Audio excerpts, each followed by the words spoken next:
Welcome back to the Big Lad Podcast. In this episode, we've got an absolutely massive topic. It is men's mental health. Now, if you are a woman listening, this can also help you out. It's not just for men. It can potentially help you out with how to deal with men or just noticing some signs and just, where you can help out. Firstly, though, I didn't know until the very end of June, and I bet you barely anyone else knew, that it was Men's Mental Health Month in June. I barely saw anything. I saw one post and it was some guy taking the mick out of men's mental health, as men tend to do. We try and make it lighthearted. But obviously, same month in June was also Pride. So it's just baffling how we make this big song and dance about Pride and International Women's Day, but we barely do anything for Men's Mental Health Month. Now, I'm not saying that we shouldn't be doing stuff for Pride and International Women's Day and all the other events that we celebrate. They have their own place, and rightly so. But there's not that same level of sort of publicity and social media coverage for men's mental health, which is a little bit baffling because, especially in the UK, it's one of the biggest killers in men under 50, and there's not really a lot done about it. So, like I say, I bet you barely anyone listening to this podcast knew it was Men's Mental Health Month in June. I only saw one post. So we need to do better from that standpoint, just giving it some sort of space online instead of it just all being Pride and all being International Women's Day. Because, especially at my work, there's a lot of stuff that we do for Pride and other events, which is rightly so. They deserve their own place in society. But then when it comes to men's mental health, there's literally no coverage. There's nothing done. So I personally, and I'm sure a load of other men, would like to see more done about that in the future. But it's just strange in general, because when there's sort of any issue with any other demographic outside of men, it's sort of, what does society need to change in order to help this group? Whereas for men, it's what do men need to do to change to help themselves? It's not sort of dealt with in the same way. It's a little bit strange. So there's obviously a few topics about mental health that we can speak about. I lightly touched on it in the last podcast about the pressures on men to be successful in the modern world. I will touch on that again. In terms of social media, I do think things like body dysmorphia and sort of dissatisfaction with men and their bodies is probably going to overtake women in the next 5 to 10 years. Obviously, I think that started a good 10, maybe 20 years ago on the side of women. There's so many different societal changes. There's obviously that time when everyone wanted to be as thin as possible, get the thigh gap, and then it moved to, be strong and thick thighs save lives and all that. It's constantly changing, but I think it's sort of not came to a head, but it's a lot more relaxed on what is now sort of not deemed to be the right body. That's probably the wrong way of putting it, but women to sort of be more accepting of who they are and what they can do and things like that. Whereas men, there's, I think, an ever-growing pressure with the whole, like I mentioned in the last podcast, the TikTok trends. You've got the 666, which is 6 figures, 6 foot, 6 inches. And I think the height one especially, obviously that is something out of people's control, as well as the length of your old boy. But that's clearly an issue because you see fellas, where you see it on social media and stuff like that, where fellas are maybe 5'9", 5'10", 5'11", and on the dating profiles they'll put 6 foot because that'll get the initial view of certain women that like that characteristic. And then obviously you go and meet up in person and it's clearly not 6 foot, why are you lying? So there's clearly an issue on that side of things. And then you've got the 6'5", blue eyes, works in finance and a trust fund. And I did get a few DMs off the back of that saying it must be easy for me because I tick quite a lot of those boxes. So I'm 6'4", loosely work in finance. I've got blue eyes, but I don't have a trust fund. But yeah, obviously I can't speak from the side of guys that are below 6 foot and all the rest of it. But there's clearly, those trends are clearly having an impact on men's mental health if they're having to lie on dating profiles to then potentially get a view that they may not have if they had put 5'10" or 5'11", which is quite sad, but considering like it's not that massive of a difference. But there seems to be this sort of threshold of 6 foot plus, and anything under is classed as a short king online. And you know, there are women out there that kind of want guys that are under 6 foot. There are women that want guys that are over 6 foot. It's all preference at the end of the day. I think like the average height for women is something like 5'4" or 5 or something like that in the UK. And then the average height for men is, I'm sure it's about 5'10". So like there's a clear difference in expectations, because if your average height for a woman is like say 5'4", 6 foot 8 inches difference, like that's not a small gap. And obviously that's an average. So there's people either ends of those spectrums. So this whole thing about 6 foot it's above the average height for a man. So yeah, it's like expectations and things like that. So there's obviously a lot of guys under 6 foot that still have girlfriends, wives, boyfriends, whatever the preference is.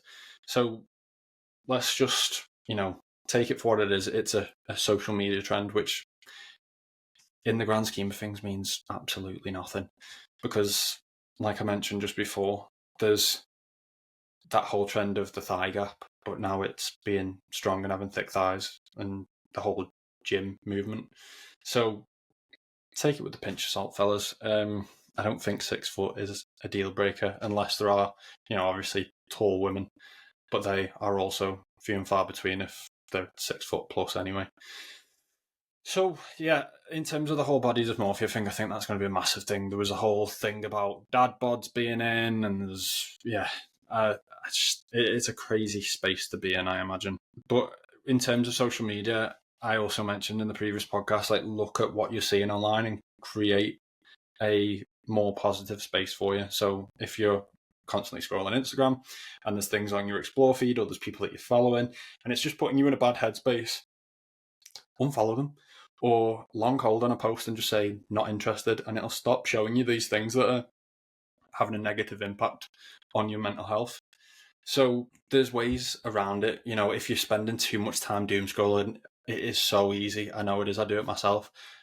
Just stay off social media as much. Maybe get one of those apps that limit your time to certain apps and just keep a track of how long you're on it for and what impact it has actually had whilst you've been on it. But it's interesting because I've noticed since the weather's been nicer, I've noticed like groups of women going out for walks and just, having chats. Like they're all in the gym outfits.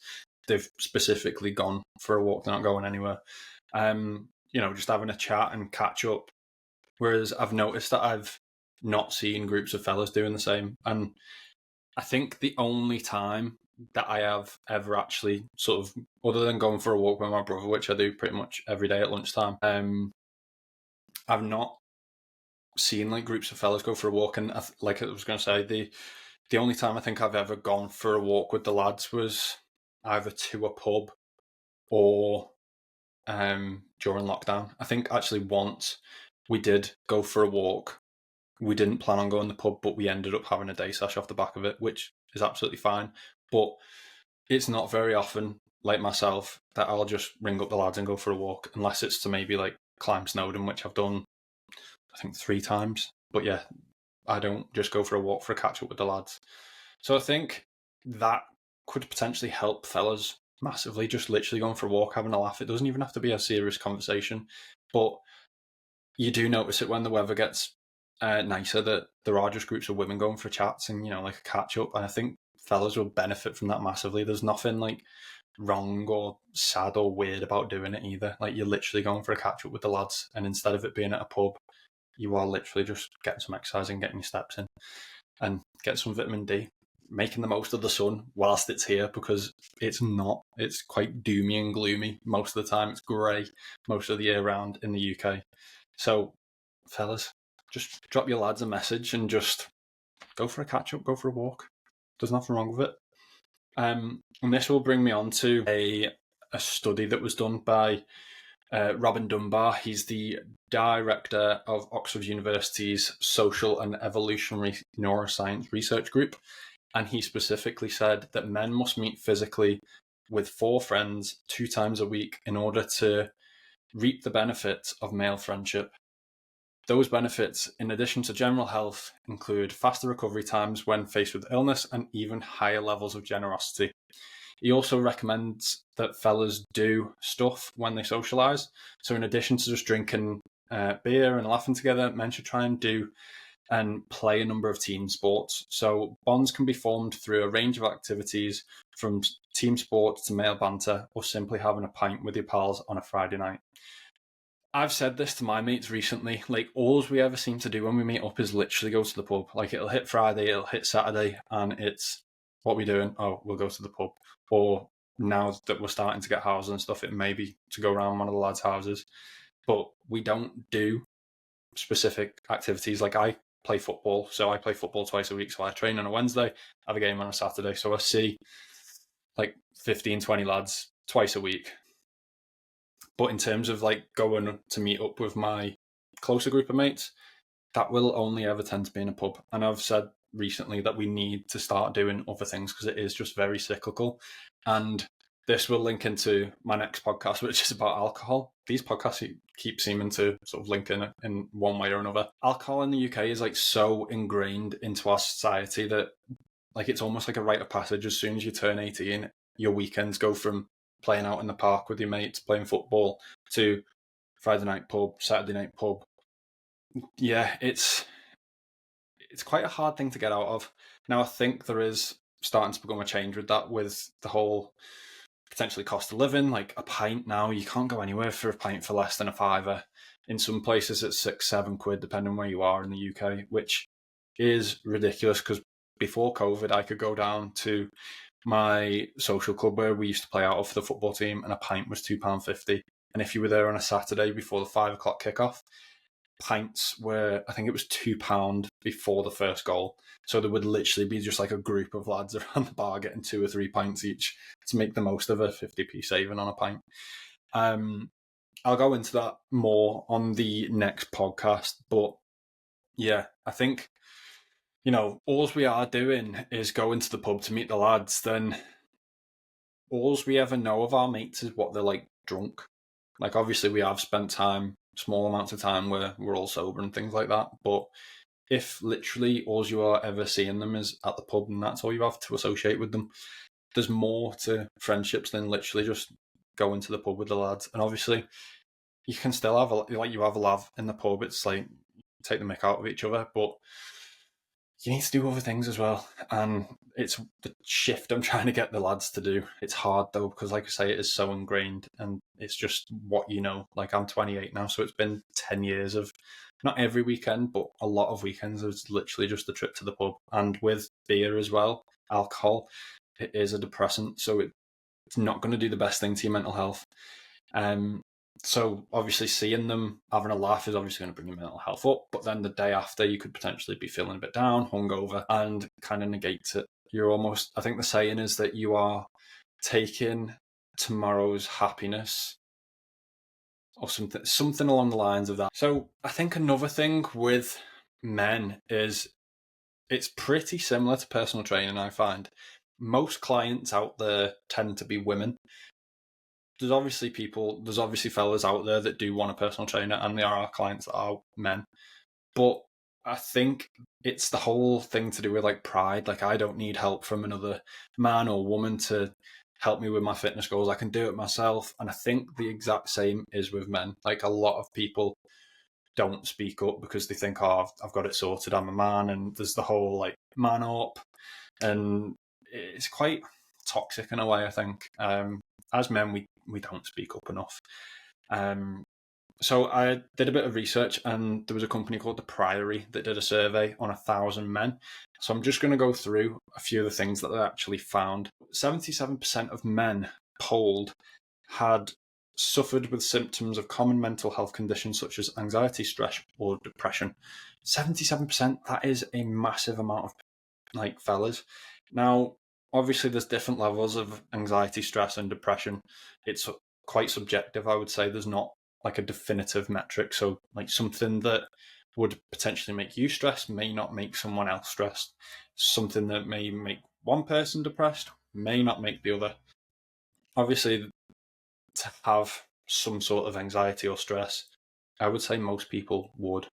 But even still, 77% is a lot. 40% of men have never spoken to anyone about their mental health. That's, again, a lot of people. I think there's roughly 70 million people in the country. And we'll cut it straight down the middle, 35 million men. 40% of that. So that comes to 14 million. That is a hell of a lot of people to not speak to anyone ever about the mental health. Now, there's the whole thing, a problem shared, there's a problem halved. Let's not, have this massive taboo. Like, men can be vulnerable as well. You can have mental health issues, and it is quite clear that people do, because there's 77% people that have suffered with common mental health conditions. Now, the reasons why that men haven't been speaking to anyone about their mental health, 29% said they are too embarrassed to speak about it. 20% say there is a negative stigma on the issue. I've noticed actually again on social media about it's kind of a jokey way of men saying that like women want me to open up and be more vulnerable about my feelings and stuff like that, but then when you do, they're then not interested and it's like an ick. And I think the ick thing is getting pretty out of control. I've seen one account where he keeps a tab of all the things like that he sees on social media, and he's got this massive long list, and it's like 200-300 icks long. And I think that again is probably causing issues. Like I know quite a lot of it is in a jokey way, but it's going to affect someone out there at some point. But in terms of 20% of people saying there's a negative stigma and 29% saying they're too embarrassed, like everyone has issues.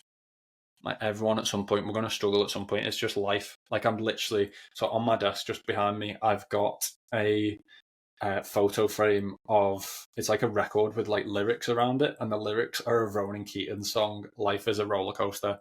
Now, it is a cringy, cheesy song. It really is. But the lyrics are spot on. Like life is a roller coaster, you've just got to ride it. So there's going to be the ups and downs of life. You can't sort of take all the highs without having any lows. Like you're going to potentially lose a job, lose a relationship, lose family members. But then on the other side, you can't be like, going on holidays, again, work promotions, like anything that's positive, you can't have that without having some sort of negative. And I think as well, like in the UK, like the NHS are too quick to hand out SSRIs and antidepressants and things like that. It seems to be so easy to get hold of them and just prescribe them, and I don't think they're the answer.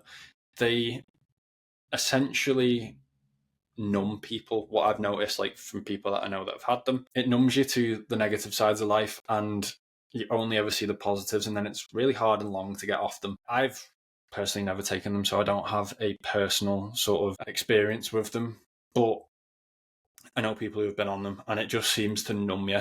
And instead of sort of getting to the cause, like the root cause of what is potentially depressing people.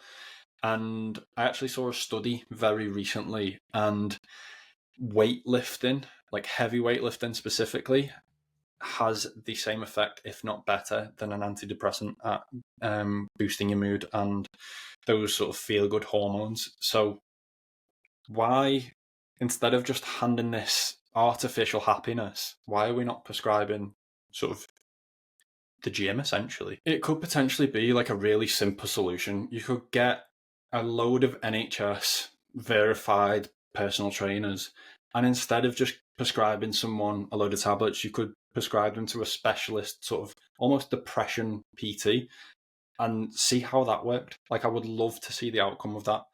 See if there was any sort of improvements, better or even the same as prescribing antidepressants. Because every single person that I know that has been on them and came off them have said they are potentially the worst thing they've ever done. So why do we keep giving them out so easily? They're given out like sweets. But moving on with the survey. So the biggest cause of mental health issues in men's lives, 32% are at work, 31% are finance, and 23% are health. So work, obviously, everyone has work stresses. It's unfortunately a part of life. But if you are struggling at work, then most workplaces now have mental health first aiders. And if they don't, and you're in a job that you're just really not enjoying, get out. Life's too short to be in a place where you're not happy. Finances can be potentially linked with work, but also this could have sort of impacts from those trends that I was speaking about, the whole six figures thing and the pressures of men to be successful in this modern world. Obviously, there's the whole cost of living thing, which is a bit of a shit show. But again, finances could be potentially trends. It could be just fellas not feeling like they're earning enough, and a mix of the cost of living crisis that is going on in the UK. Health is something that we can sort of sort out ourselves. Obviously, sleep is a massive one. I've seen on a podcast clip where if you could prescribe the benefits of sleep in a pill form, it would be like almost illegal, or it would be unaffordable because of the benefits of sleep are that high. A lot of people, especially when it comes to health and fitness and stuff, overcomplicate it. The first thing they want to look for is supplements. Now, if you've not got the basics sorted, then you might as well just push the supplements to the side and stop wasting your money.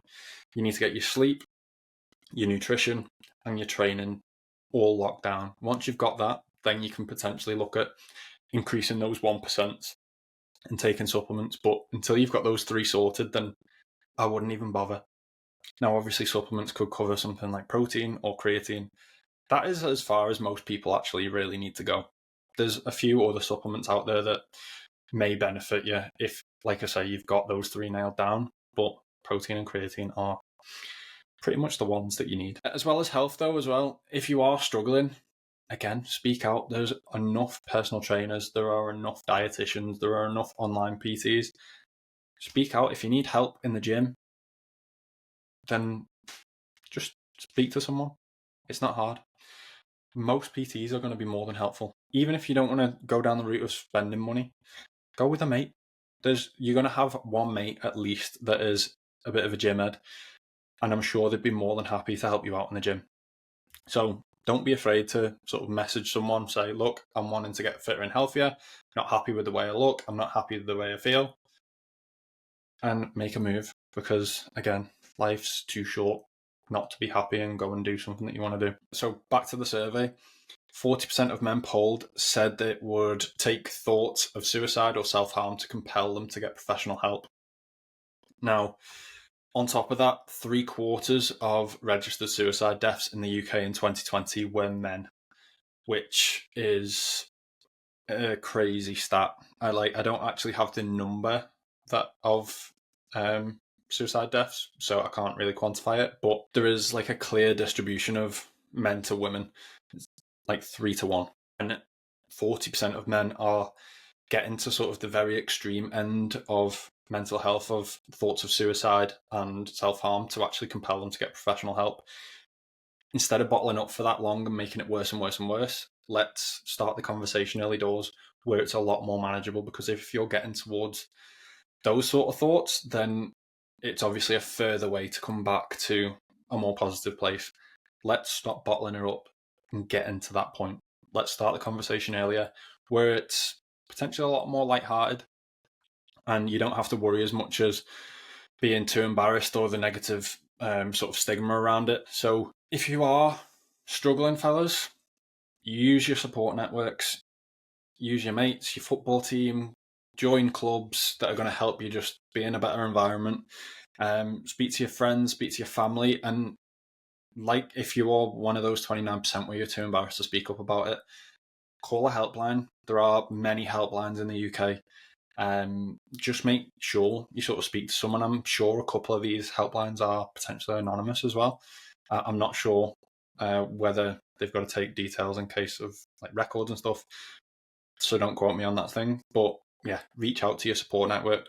Don't keep it to yourself, because I have seen the effects that it has on people afterwards, and it is very hard to watch. So before you go and do anything silly, think about the knock-on effect before you go and do it. Speak to someone and yeah, you can get through it. But yeah, the main thing is to speak to someone, speak to your support networks, journal, do whatever you need to do to put you in a better space. But if you are in a bad place, try and figure out why and what you can do to get out of it. I hope this has helped. I hope you've enjoyed the episode, listening. I hope it's helped some people sort of speak up and realise potentially what women can do to help. If you've got a fella that is staying in quite regularly, not going out with the boys, kick him out of the house to the lads, even if it's going down the pub for a bit. Go and pick him up so you don't have to worry about him walking home drunk. Just help him out. Support networks, help the fellas out. Fellas, help yourselves out. Speak up. If you have enjoyed this one, please drop a like. If you are new, subscribe, and I will see you in the next episode.